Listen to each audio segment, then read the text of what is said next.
Well, outside of Myles Garrett having a career day and putting the defense on his back during stretches, it is really difficult to come up with positive takeaways from a Cleveland Browns 32-13 loss to the New England Patriots. Brendan Gulick, Anthony Meglin at home, Spencer German on site at Gillette Stadium.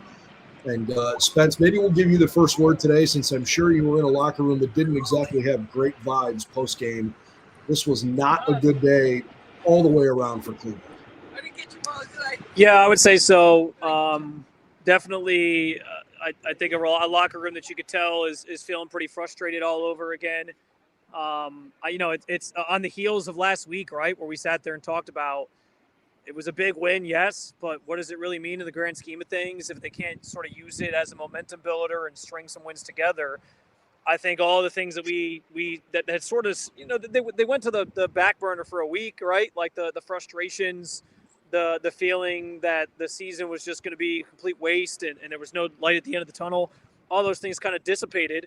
But I think after a loss like this, it all kind of comes back to the surface pretty quickly here.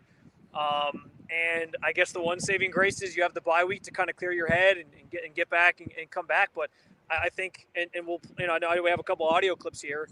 Myles was obviously very frustrated. There was the clip of him throwing his helmet on the sideline. Jerry Jeudy was very frustrated. He didn't even speak to the media after the game. And I think that, those things aren't just going to go away because they have a bye week to kind of clear their heads. There's not really, and like I said, Myles kind of gave credence to this. Like, there's not really a fix. Like, I know the trade deadline's coming up next week, but the problems with this team are going to sort of persist here. And it's not like there's going to be some magical turnaround just because they get a chance to sort of get off their feet for a little bit and then make some run. This team is just not a good football team right now.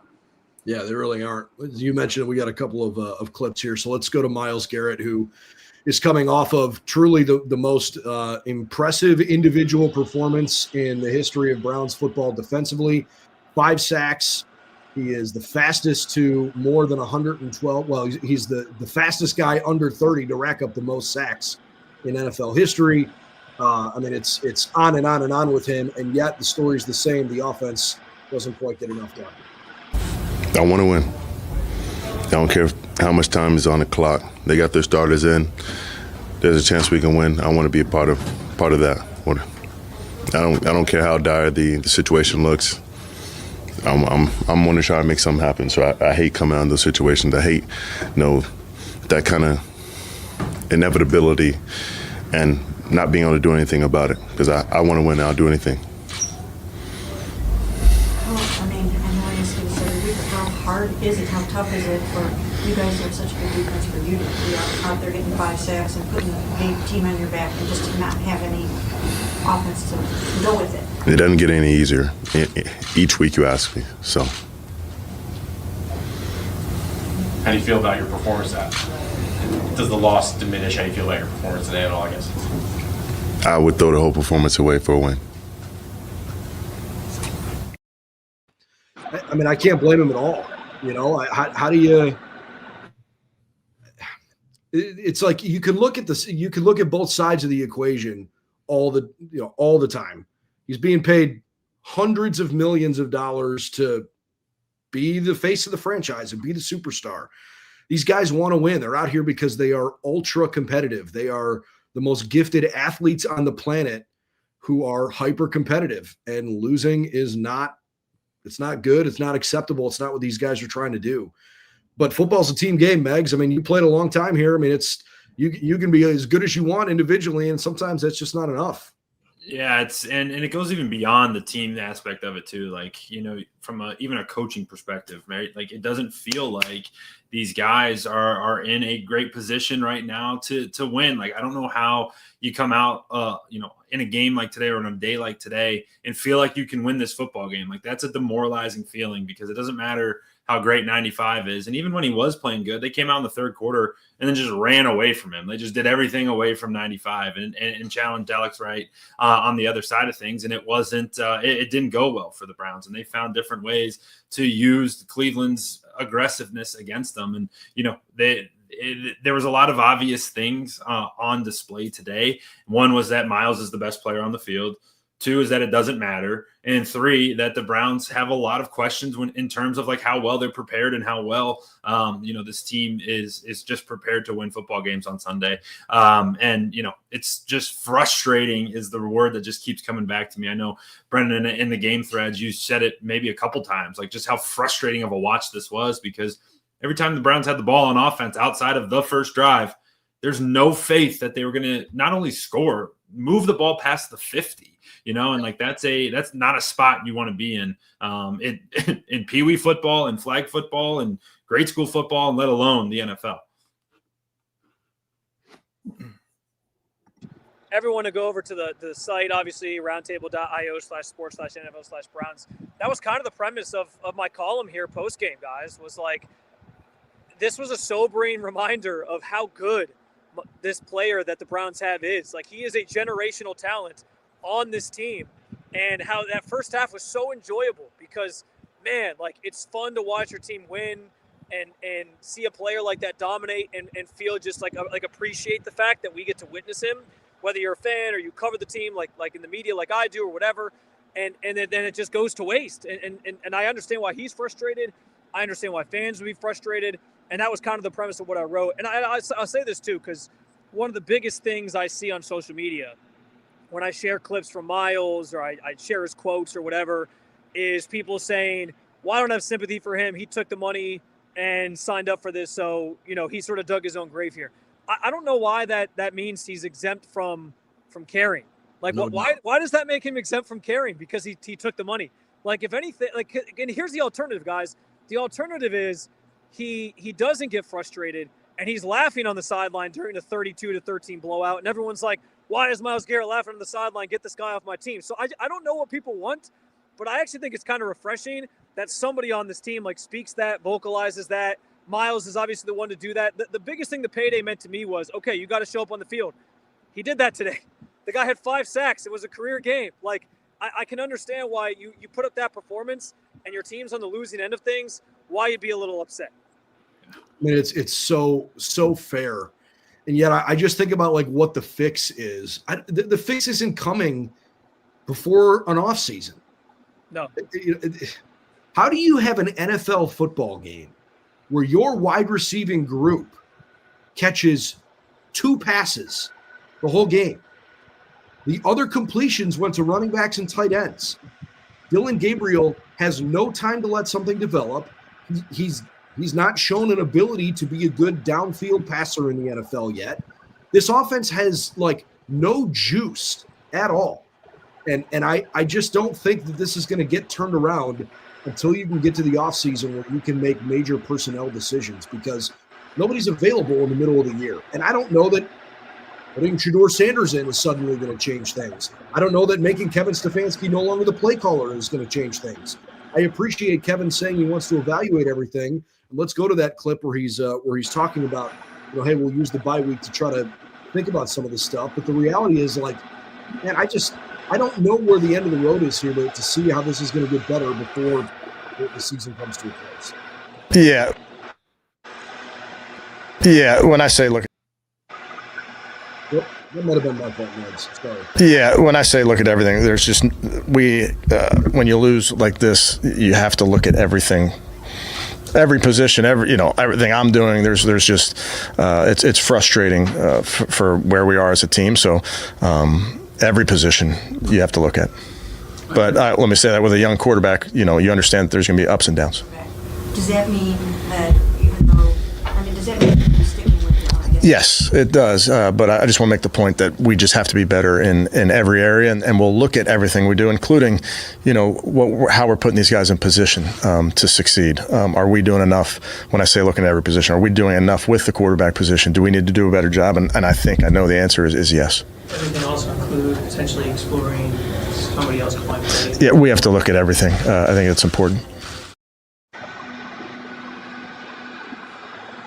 Somebody else jump in. I have nothing constructive. Let me grab it. Let me jump here because it's just tough.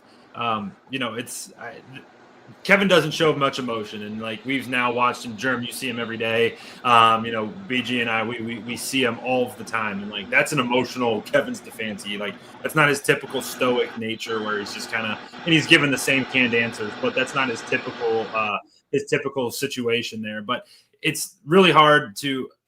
What he said is true. Like, hey, you're trying to still evaluate Dylan, and like Dylan had a tough day, and what really is scary about Dylan right now is that like.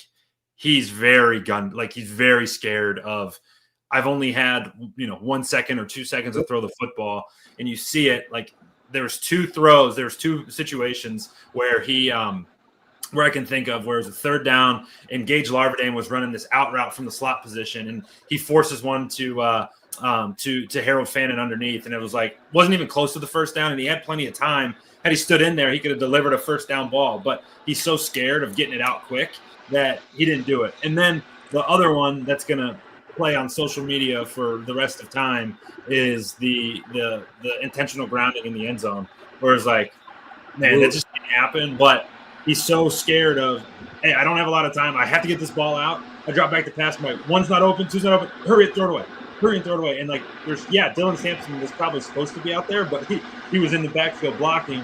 And it leads to an intentional grounding safety. It's like, oh man, like. That just is a quarterback who the clock in his head is really sped up, and it's that's really tough for him right now, and it's tough to watch because, like you said, Brendan, there's no fix to that other than, hey, can they just trade to Cincinnati all of the receivers? Like, let's just go trade for trade. That's how you fix that. That ain't happening anytime soon. Yeah. Yeah, and I think. Listen, I think Dylan has had a weird sort of start to his career in that, his first career starts a game in London. He comes home, plays in Pittsburgh, gets, beat up because the offensive line can't block anybody. And then last week with the weather being what it was, he wasn't really asked to do much. This was supposed to be sort of the first game we got a chance to really evaluate him. And I think to your point, Megs, like he's afraid to make a big mistake. And that is on some level, I think the Browns valued that when they made the switch from Flacco to him was, well, hey, we at least won't turn the ball over, right? Which is huge. If you don't turn the ball over, that's a huge step in the right direction from what was going on those first 4 weeks where you were losing the turnover battle more often than not. There was just too many mistakes that were costing you. Like, that's at least one thing that you take out of the equation on top of receivers dropping passes and the offensive line being bad. But now, like today, he made those big mistakes, right? Like, I think he knew that the first interception, sort of a combination of things. Robert Spillane did a really nice job. He sort of showed a simulated blitz, then dropped into coverage. And I don't think Dylan saw him, but then Dylan also threw it behind Njoku, so that was bad.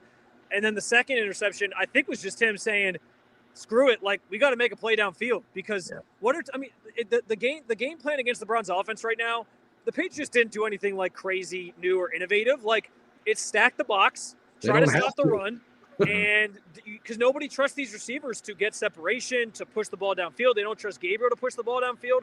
So I think on that second pick, he was just like, hey, let's just chuck it up there and do like a YOLO ball and be like, hey, maybe we'll come down with it. Let's see what happens. Like, so I don't fully blame him for that. But at the same time, like, it's a combination of things that are wrong with this offense. We know that. I don't think Dylan was particularly great today in his first chance to really show us what he could do against a secondary that was supposed to be more susceptible to some moving the ball up and down the field. But I also don't necessarily think that means you got to make a switch immediately because he's a rookie. He's only played 4 games, and it sounds like from the comments we heard from Kevin Stefanski, they're going to stick with him here after the bye week. And I would add too. I just want to jump in on a couple of those points you made there, Spence, because when they go to when after a play, an incomplete pass, or the Browns are running off the field, they'll cut to replay and they'll show maybe a close up of the actual the ball getting to whatever the catch point was or whatever. And you look around the field, and you can see in the background like every receiver is covered, like, and not just, hey, there's a guy within 5 yards. No, they are plastered covered, and that goes to what you're talking about, Brendan, of how do you go an entire game? And you and I talked about this in our immediate show. Like, how do you go an entire NFL game where you have 2 catches by a wide receiver and like 5 total targets? Like that doesn't even comprehend in my brain. Like even come out and, drop a slant to Jerry Jeudy or have something quick and easy. Like that just isn't there. That's not alive in this offense. And it all trickles down. And the result is these defenses just playing at the line of scrimmage and playing at breaks and not having to even be a little bit scared of anything vertically. And the result is an offense that is like so bad. Like it's as bad as we've seen some bad offenses in the last 2 seasons. And like, this is up there for as bad as it gets. And I guess I admire the fact that Stefanski's at least leaning into the whole, we have to evaluate everything. And he means like everything, top to bottom. Where has this gone so terribly wrong? Because, you have the personnel that you have. Unless you fire a coach, you have the coaching staff that you have.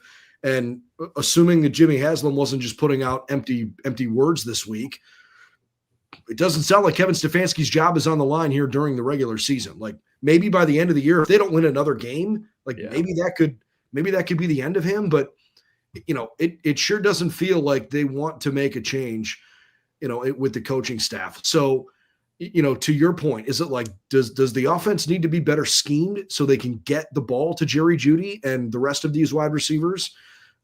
Is it a play calling problem where Kevin is focused on too many different things and he needs to give up play calling? Is it we're looking at a wide receiving core that's just not very good. Like, I'm not trying to be unprofessional in the way I say that, but like these guys haven't really done a whole lot outside of Judy's had some good moments in his career. This is not a good receiver room. No other team in the NFL wants this receiving room. Or any of the pieces that are inside of it. I also think what's very telling, Brendan, is go to the first drive. Browns go 8 plays. I don't know the exact number of plays, but they go right down the field, 70 yards, 80 yards, whatever it was. And who was it? It was Harold Fannin, and it was the run game, right? It's like Fannin is a fullback. Right, out of the back, which is awesome, by the way. That's like really, really good. That's awesome.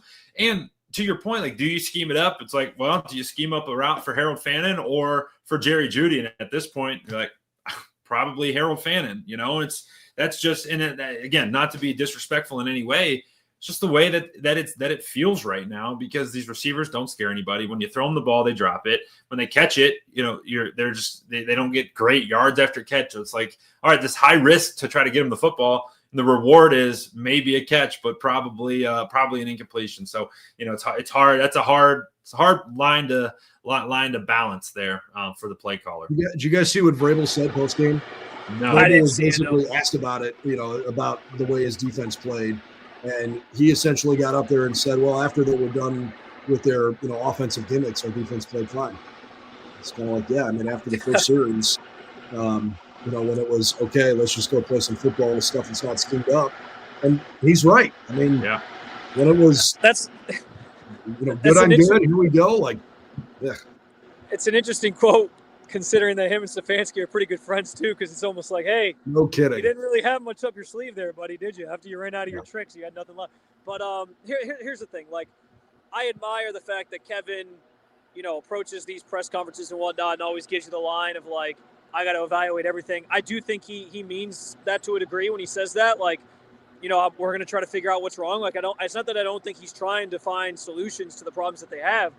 I just also think, like, because he keeps saying that every single week, that the solutions to the problems that he has aren't like obvious things. Like, it's like you talked about, Brendan. Like, there's no easy, quick fix that's going to save this thing and get the nose up on this plane. Like, their problems are things that you solve in the off season. So I think when I hear him say that a lot of the time, it's kind of an admission that he knows there's nothing he can really do right now. Like, he's like, hey, all I can do is go sit down and watch the tape and try to get better. I need to be better. We need to be better. Like, he's basically just telling you all that has to happen for us to win games is play better, because they know they don't have the talent and they know they don't have some of these other advantages that other teams have. So I kind of chalk that up to like all in the same bucket of like, maybe this year really is just a mulligan for everyone, and he's kind of just going through the motions to get to the end so they can finally build this thing the way that they want to build it. But I also think, like, you got to win some games along the way for that to be for certain. I know what Jimmy Haslam said. Totally. I think those comments certainly make it seem like he's still operating under the premise that everyone's going to be back next year. But, like, they play the Jets after the bye week. The Jets have one win. if you lose to the Jets coming off a bye week, they just beat a team that you didn't beat this year. Like, what does that say about you? It kind of restarts a lot of these conversations we had a week ago against Miami. And so that'll be another sort of big litmus test game for him and for his team to get to keep this thing on track and make sure that everyone's kind of safe going into next year if that's what Jimmy Haslam really wants. Man, I just can't help but like feel on a day like today, this just feels like the continued fallout from the Deshaun Watson trade being the enormous whiff that it was, because you gave up first-round picks that you should have been able to theoretically draft somebody at receiver or somebody in the offensive line that you could have at least said, okay, this is our guy to be our left tackle. This is our answer at wide receiver to try to give him some help, whatever it might be. And, you know, I appreciate that Jimmy Haslam is sort of acknowledging, look, sometimes you swing and miss. Like, it happens. They weren't afraid to take a chance. And, you know, for Cleveland fans, like, I know there's a lot of people that don't like Jimmy Haslam, but if you're a Cleveland fan and you are rooting for your hometown teams to win, wouldn't you like to see an owner go out and take that shot? I'm not trying to be a Haslam defender, but think about it from like a Guardians perspective. That's it right there. Right? Like, how many Guardians fans would kill for an owner to say, here's a blank check, whatever you want, doesn't matter. Just go try, right? Dan Gilbert's got the Cavs in a spot where they have the most expensive payroll in the NBA this year. They are selling all out, right? So as a Browns fan, is it enormously frustrating that this hasn't worked? Of course, obviously. But it's not for a lack of effort. For me, I just come back to this and say, I don't even know that one off season's enough to fix the offensive ineptitude, because they need help in so many different positions that they better have hit on Dillon or Shador, because if they didn't, they have to spend a high pick or high value somewhere to go get a quarterback, and that's going to cost them other positions that clearly need help. Well, and Brendan, that's part of the problem that I brought up too, is if this year was kind of a mulligan year, like, is there a guarantee that just because maybe you draft listen, if they draft another quarterback next year, fill in the blank with, you know, I know certain fans, certain media members have like the guys, like Megs likes Fernando Mendoza, like fill in the blank of whoever you think it is. If they draft a quarterback and they hit on it and it ends up like Jaden Daniels last year and he takes you to the playoffs, sure, maybe that's the quick fix this offseason. But if you get a quarterback that like maybe needs some time to develop, and he might start immediately, but it might take him some time to kind of get his feet underneath him. If you don't draft receivers, or you don't hit on receivers that you're drafting, like, there's so many things. They're going to have to remake their entire offensive line this offseason. Look at Cincinnati. Joe Burrow, for as good as he is, Joe Burrow's been a tackling dummy most of his career because they can't keep him upright. They're going to have to rebuild their entire offensive line because all those guys are on one-year deals. Like, I don't – if this was all just to get to 2027, in reality, like, I don't know that anybody should just be, like, blanketly safe at that. You know what I mean? Like, that's the hard thing for me, is how long of a leash do you give a regime? Yes, I understand they made the Deshaun trade, and that was a big swing and a miss, but, like, how many drafts do you want them going through? How many off seasons of, like, building the roster do you want them going through? If it was all just going to end with, like, well, hey, they'll get one more year in 2026, there's no guarantee that 2026 is going to be much better with a bunch of rookies and all these different things. Like, there still could be some growing pains. So how can we guarantee that? Like, if they stick again next year, is it going to be about, well, really 2027 was the year?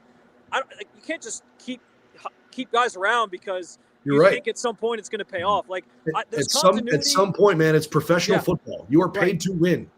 Like, I get having some continuity because the Browns have never had that since they came back in '99. But there's also like a tipping point where it's like you got to cut your losses at some point. And I don't know what that is, but I do think that's like another interesting part of this conversation, which we don't have to talk about all that right now. But as we sit here and say, well, the answers aren't coming till the offseason, it is the reality that we kind of live in. Well, I actually think it fits right now because of the place you're in, where you're standing right now, Spence, because Browns fans are going to joke about it, and fans everywhere joke about how, feel really bad for Patriots fans. They had a 2-year rebuild, and they're back to being the AFC East leaders, and they have Tom Brady too, Tom Brady Jr. Behind center. Megs, but that touchdown pass he threw was like right to my right here. Oh, it was one of the unbelievable most passes I've ever seen in my life. It's unreal. And the point I'm trying to make here is that, one, it takes landing a quarterback, great. And two, the Browns are trying to do this like long form, like give a lot of grace thing. The Patriots fired a coach that played for them after one season because they knew that Vrabel was out there and Vrabel was a better option. And it's like, I'm not saying it's right or wrong, and every situation is certainly different. And I'm definitely in the camp of keeps Kevin, and I think Kevin's a good coach and all that stuff. But man, you're looking at a team that was across the field from you today that beat you by 30 and beat you by 30 2 years ago when you started this rebuild. They beat you by 30 then. They went through a rebuild and then beat you by 30 again today. And you're like, wow. One of this group is doing it right, the other one is 19. Yeah, 19. Well, it felt like 100. So yeah. It did. Yeah, I mean, I guess I don't know what else to say. I mean, this was tough. Quinshon Judkins, don't know how injured he is, but he's obviously banged up. NFL Network for what it's worth, Quinshon was in the locker room. He wasn't wrapped or anything, from what I could tell. He didn't speak to the media because he's able to use the out of I'm hurt, so I don't have to talk. Okay. But he looked fine, but we'll find out more later, obviously. Right. Well, I mean, they've got to have him, so I hope he's not hurt. Carson Schlesinger, according to Ian Rappaport, could be out 4 to 6 weeks with a high ankle sprain. That would be a disaster for this defense. For as good as Myles is and for as important as like Grant Delpit and Denzel Ward are, you could make the case that there's nobody more important on this defense than Carson Schlesinger, because if they can scheme up where they're doubling Myles, and I realize he had 5 sacks in a day where they doubled him, Carson is supposed to be the organizer of the defense. He's a rookie with a green dot. He's a legitimate NFL rookie defensive player of the year, or defensive rookie of the year, I guess I should say, candidate. I mean, not having him long-term is going to be awful if that's the case. David Njoku doesn't quite look like his normal self. I'm hoping that, basically give him the bye week. Maybe he gets back into swing of things a little. Well, I would also say too, you bring up Njoku, the Browns are going in the bye week right before the trade deadline, and Njoku keeps popping up in potential trade scenarios. And like, this is the time that if you're going to make a deal, for any of these guys, this is the time to do it. So, who are they going to be saying? I'm going to cut you off. But the Browns' leading receiver halfway through the year is their backup tight end. Yeah, who's a rookie, by the way. Yeah, which is crazy. So that just adds another element to it. Like, if you're going to flip this team around, which of these veterans, I'm looking at Njoku, I'm looking at Denzel Ward, I'm looking at some of these guys where it's like, hey, those are appetizing pieces for teams who are contending. Who's calling Cleveland now that they have a week off? Yeah, I mean, I don't know. It feels like we know what rock bottom was because it was a 2-year stretch with 1 win. Okay, this isn't that bad, but it's not that far off. No. Like, looking at this offense, it is not far off where they were in that 2-year stretch. And somewhere along the way, like to what you were kind of alluding to earlier, Spencer, like, I don't know if somebody gets fired because it is or isn't their fault, but somewhere along the way, maybe it's just a signal of like, hey, whatever this is isn't good enough. And somebody's got to take the fall for it. There's got to be changes, and whatever happens. But man, it is such a shame to have such a good defense and feel like your defense can compete every week, and then you have no realistic chance to win games because you can't do the ball. Yeah, well, and that's why I think like the Jets game after the bye, the Raiders game later on in November, like those are 2 other games that are going to, I think, be very important to this Browns team, because those are games where you're kind of measuring yourself against the other bad teams in the league. And if you come out and you get smoked in those, again, what does that say about your team? So from like the job status standpoint, like where this team is headed in the future, I think those things will sort of work themselves out. Like we talked about, there's not a lot of answers that they can do in season. I will say this, as we talked about the trade deadline, I kind of feel like the Browns might be in the market to add at the deadline. Like they might be aggressive, and because here's the thing, like they need better pieces. Right. So they should be added. We know they have a lot of holes to fill. I don't think remaking an offensive line in one off season isn't an easy task. They need receivers, and it'd be maybe smarter to, hey, let's trade a 2nd round pick in something else to get a guy who's already established in the NFL versus draft a rookie, which Andrew Berry, everyone always gets on Andrew Berry for not having drafted good wide receivers and developing them and all those different things. Mm-hmm. So I think there's some possibilities for them at the deadline. I don't know if it's going to end up being Garrett Wilson, like I know has been rumored out there, but I wouldn't be surprised if they're aggressive thinking about 2026 and trying to make the roster better, but also, trying to at least improve the roster in the short term and the long term by getting certain guys in here that maybe make some sense. The same way that I think they thought about the future when they traded Greg Newsome for Tyson Campbell, sure. Right? That was a move that was contract driven, less money, and they felt like we can build around this guy and pair him opposite of Denzel Ward, and he's already under contract for 4 more years, and we don't have to really pay as much. So let's get him in here, and he's part of our plans. I think you could see something similar at the deadline, which is obviously coming up here next week. I don't want to start anything, so please let that be the most important part of this. Okay, I'm not trying to start rumors. Nobody thought Micah Parsons was going to tell Dallas, "I don't want to be here anymore. See you, bye."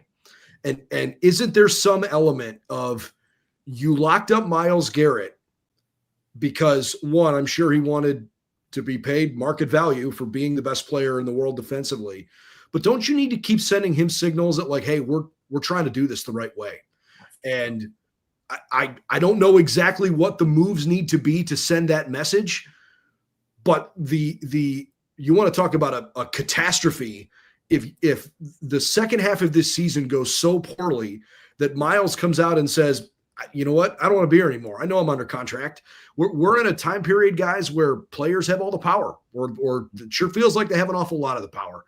So I think you have to be really careful about not just tanking for a draft, but making sure that every move you make can be explained to the pieces that are on this roster that you do want to be here long term. Because the window for Myles Garrett to win the Super Bowl in his career in Cleveland seems to be closing exceptionally fast. You could say the same thing about Denzel Ward, Carson Schlesinger, Mason Graham. These are like the next pieces as this team is trying to build something that's going to have some long-term sustainability. But if you want a guy like Myles, who's the face of your franchise, to want to be here, guys get out of contracts. I just hope it never comes to that. Yeah. It's very generous of you to say that the window was open. That's a very positive thing you did there, Brendan. No, you're right, man. You got to keep him. Flacco looks good in Cincinnati. That's all I'm saying. No. Keep 95 happy. However you have to do it. I think you make an awesome point there. The moment he says, screw it, I'm not playing anymore, or whatever it may be, that's a worse day than what today feels like, or any other day that we've had in a long time. No doubt. Adam says he'd trade a first-round pick for Garrett Wilson. I mean, I agree with you, man. Like, this team has to do whatever it takes to go out and get a couple of big playmakers at wide receiver. However, between Amari Cooper and Jerry Jeudy the last couple of years, it's not like they haven't had a guy that has high-end capability. You need more than one, but at the same token, like, it's not even just not targeting Jerry Jeudy. It's the way this offense is schemed right now. It's an old offensive line that can't hold up. So whether you have, Jeremiah Smith from the Buckeyes playing at wide receiver right now, I just don't know that would necessarily matter. The tackle situation's not good. Yeah, go ahead, Spen. No, I was just going to say, this all just alludes to like the problems this team has. We know weapons, they don't have them. Offensive line, they have a lot of holes to fill. It's kind of a symbiotic thing. There's a lot that's all sort of intertwined. We know that about football. And they got a lot of fixes to make this offseason. So we'll see what happens with that. But, yeah, I mean, maybe it starts at the deadline and they start at least thinking about adding pieces for the future. Where or what positions they play, I guess, is to be determined. I'm not opposed to making a big splash like that, but I know they're also thinking about stuff that they've stockpiled so many draft picks at this point. Part of that probably is because they're looking big picture and saying, hey, we can flip these for other players or other draft picks. But yeah, I think they obviously want to still prioritize they want to find that balance, I think, between like keeping a good amount of draft picks so they can draft young players because that's the way you build in this league, but also trying to add talent that's already proven in the NFL that can help the roster in the short and long term. Go Cavs. I mean, what else to say? It's so annoying that we are halfway through the year and we're talking about off season, but like that's what it feels like. And I think fans right now are feeling that way. Frankly, I'm kind of glad that we're at a bye week because I think everybody needs a break from this. Apple picking week next weekend. Let's go. Next Sunday. Jerome's going to be carving pumpkins, the whole nine. I actually need to carve my pumpkin with my son, so yeah. Don't wait till Sunday because that's after Halloween, just a heads up. No, we're going to probably carve it on like Monday night. I don't know. I'll figure it out, you know. Oh, man. All right. Well, this was I don't even know if this was cathartic. I mean, it's not good. It's not good all the way around. It's not good from Stefanski. It's not good enough from Dylan Gabriel. It's not good enough from, quite frankly, literally every single player on this team right now outside of Myles Garrett. He's a freak. Fun to watch him. I wish the impact that he can have on a game had a better chance of, flipping a game into a win than it seems to have, but can't control it. So if only they had recovered that one strip sack he had. There was a chance the game. Could have been the play. Safe travels back to Cleveland for Spencer. We got plenty more coverage coming for you over on Browns Roundtable. For Anthony, for Spencer, and Brendan Gulick, see you soon. 32-13 on a day where New England took it to Cleveland.